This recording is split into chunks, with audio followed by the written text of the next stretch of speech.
Insulin resistance diet and how it affects weight loss. If you've ever felt like you're doing all the right things, eating well, exercising, trying to lose weight, and your body seems to stubbornly hold on to fat, especially around your belly, you're not broken. Your body is doing exactly what it was designed to do based on hormonal cues and metabolic signals.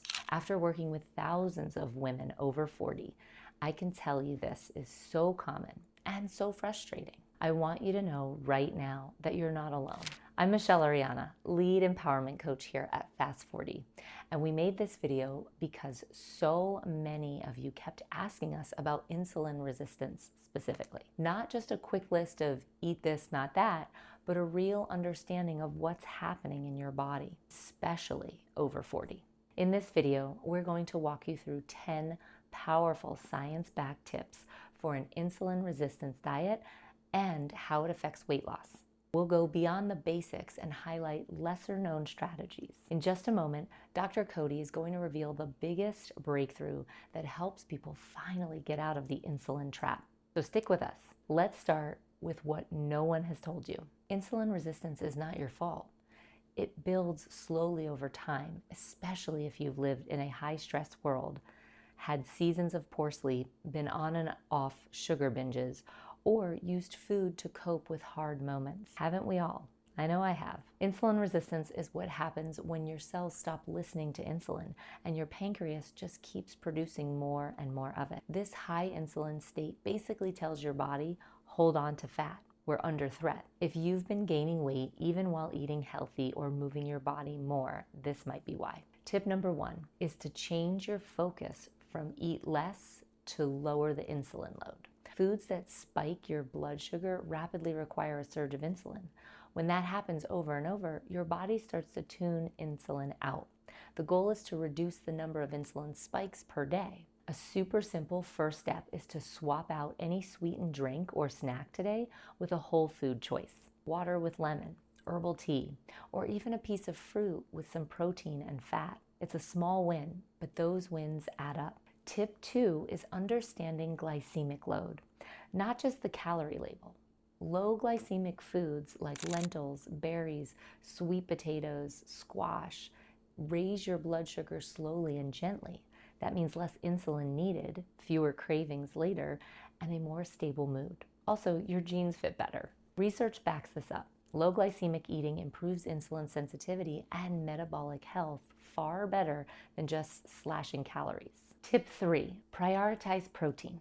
Protein stabilizes blood sugar, helps you feel full, and preserves lean muscle. As we age, we lose muscle, and that means a slower metabolism.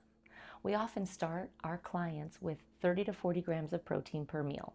That alone creates massive changes in hunger, energy, and cravings. A great micro win is to eat your protein first at every meal. Notice how much more satisfied you feel and how much less you need the bread basket. Tip 4, healthy fats are your friend. I know fat was demonized for decades, but fat has the lowest insulin response of all the macronutrients. Adding avocado, nuts, olive oil, salmon, or seeds into your meals helps slow digestion, keeps blood sugar stable, and reduces hunger without the blood sugar roller coaster. And the best part, it tastes amazing. Tip 5 is fiber. Fiber slows glucose absorption, balances your gut microbiome, and keeps your blood sugar stable. When you get enough fiber from foods like chia seeds, raspberries, leafy greens, lentils, and broccoli, your whole system calms down. It's like a traffic light for your metabolism. Instead of slamming into a sugar wall, your body gets a smooth on-ramp. Tip 6, hydration. I know you've heard me talk about this before, and I know it sounds basic, but it's foundational. Dehydration raises stress hormones and can mess with your blood sugar balance. So aim for about half your body weight in ounces per day. Bonus points if you start your morning with 20 ounces of water before coffee. A happy body is a hydrated body, and your metabolism notices. Tip 7, meal timing. We're not talking extreme fasting windows here, just consistent eating patterns. A 12-hour overnight break between dinner and breakfast can be powerful. A lot of our women stop eating around 7 p.m. and wait until 7 a.m. to eat again. This simple shift helps stabilize blood sugar, improve energy, and reduces those late night cravings that usually spike insulin. All right, you've had the foundation. Now, I'm going to hand things over to Dr. Cody to walk you through the deeper science and reveal the biggest shifts that change everything. All right, it's Dr. Cody here. Let's jump right into what most people never hear from their doctor or weight loss programs. The biggest reason insulin resistance keeps you stuck is that high insulin is actually a stress signal. When your nervous system is in fight or flight mode from constant stress, unstable blood sugar, or maybe lack of sleep, your body defends the fat. It stores it, it clings to it because it thinks you're under attack. Even if your diet is clean, if your body doesn't feel safe, it will hold on to the weight. This is really important to understand this. Your body's got to feel safe. Sometimes I feel like a broken record here, right? But it's got to feel safe to let go of fat. Once your blood sugar is stable, your nervous system is calm, and your hormones are supported, your metabolism actually shifts. We've watched it over and over again. It actually shifts into fat burning mode. Now, this is supported by even newer studies. There's a study in a 2023 paper in Cell Metabolism showing that stress-induced sympathetic nervous system activity blunts insulin sensitivity and keeps glucose levels elevated even in people eating well. So it's not about punishment or extreme diets. It's about alignment with how your metabolism functions and helping your body feel secure enough to use the stored energy rather than defend it, right? This understanding changes everything. It's the reason so many people finally start seeing consistent results when they actually follow these patterns. So, all right, next tip, remove artificial sweeteners and processed seed oils. They confuse your metabolism, they harm gut bacteria, and keep your cravings alive.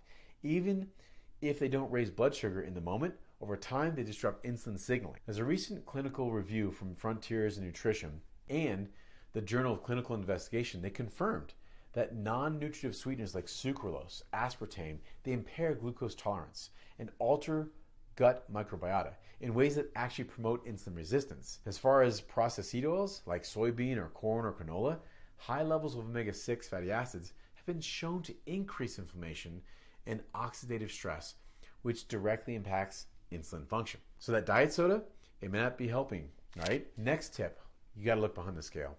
You wanna track your body measurements, how your clothes fit, energy levels, sleep quality. Many women reverse insulin resistance and drop inches before they even see the scale move. That's because visceral fat, the kind that wraps around your organs, is often the first to go when your insulin levels start normalizing. Interesting, right? And it's also the most dangerous fat, right? There's a 2022 study in Nature Reviews Endocrinology highlighted that reductions in visceral fat improve metabolic function, reduce the risk of heart disease, even if total body weight barely changes. This is why non-scale victories also matter, okay? Next tip, patience, personalization. Insulin resistance isn't a one-size-fits-all issue. We've had clients completely shift their insulin sensitivity by ending late-night snacking. Others made huge changes by improving their sleep or removing just one inflammatory food. There was a research in the Lancet Diabetes and Endocrinology showed that even small changes in sleep, eating windows, and meal compositions can trigger measurable improvements in fasting insulin and A1C in as little as 2 weeks. The key is consistency, not perfection, and treating your body with curiosity instead of punishment, right? Your body isn't fighting you. It's adapting to survive. When you shift how you eat and live, your body will shift too. If you're ready for your first micro win, replace one processed food with a real whole food.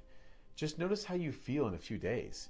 Your insulin system can respond quickly when you give it the right signals. Now, that might mean trading a sugary yogurt for a Greek yogurt with cinnamon, or soda for sparkling water with lime. These are small, doable swaps that send a powerful message to your biology: safety, stability, and nourishment. And listen, if you're looking for any personalized support, feel free to book a one-on-one call. We're here to walk through this with you. I know this is a lot, and we try to break it down step by step, but just know your body is not working against you. It's waiting for you to support it with the right diet, the right rhythm, and really the right understanding. So let's do this together. I'll see you in the next training.